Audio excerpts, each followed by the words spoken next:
From the National Newsroom of the Canadian Press, I'm Rob Westgate.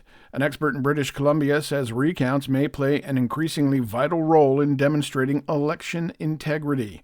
Associate Professor David Black says the need for recounts has increased with the advent of digital machine counting and the rise of voter skepticism in the West. At the end of the day, democracy is an act of faith. We had 2 million plus people vote in this last election in BC. And democracy is kind of a black box. You vote, the machine does its work, and out comes a result which has a significant effect on your life. The province will undergo 2 judicial recounts following the final tallies by Elections BC on Monday. It is day 4 of the election campaign in Nova Scotia. Both the Liberals and Progressive Conservatives are scheduled to make healthcare announcements today. Healthcare is shaping up to be a major election theme, with the Tories campaigning on their record since 2021, and their opponents arguing that the system is still in disarray. Meanwhile, NDP leader Claudia Chender will get quizzed in a live hour-long radio interview.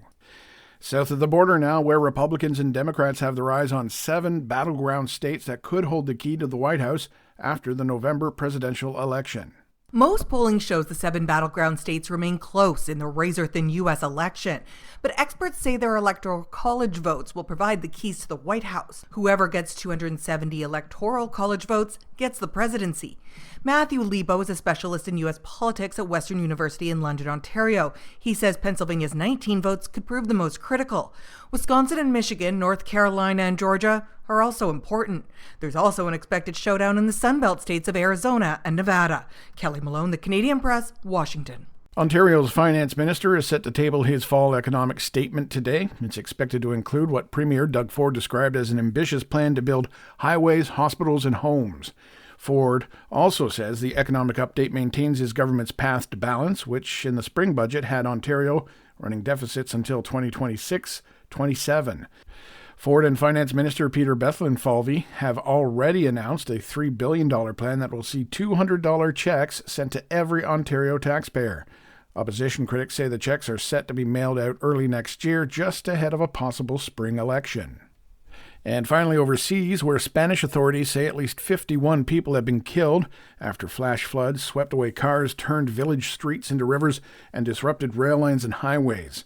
Now, the frightening event unfolded in the eastern region of Valencia after heavy rainstorms sloshed through the region. A high-speed train with nearly 300 people on board derailed, although officials say no one was hurt. More than 1,000 soldiers from Spain's emergency response units have been deployed to the devastated areas. This is the Canadian Press. In sports, Anthony Volpe's third-inning grand slam helped to ensure the New York Yankees stay alive in the World Series, leading the way to an 11-4 victory over the Los Angeles Dodgers, who still happen to hold a 3-1 series lead. Game 5 is set for Wednesday night with the Yankees ace Garrett Cole and the Dodgers' Jack Flaherty meeting in a rematch of Game 1. Over to the NHL now, where Brady Tkachuk, Tim Stützle, and Adam Gaudette scored 2 goals apiece as the Ottawa Senators thumped the St. Louis Blues 8-1. Meanwhile, the visiting Seattle Kraken erupted for 4 goals in the first 10.5 minutes of the game, and then coasted to an 8-2 win over the Montreal Canadiens. And finally, bad news for Houston Texans receiver Stephon Diggs. His season is over after tearing the anterior cruciate ligament in his right knee in last Sunday's 23-20 win over the Indianapolis Colts. Diggs had 47 catches and 3 touchdowns over 8 games this season. From the Canadian Press, I'm Rob Westgate.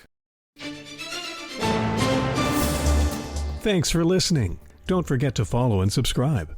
For more of today's top stories, visit thecanadianpressnews.ca.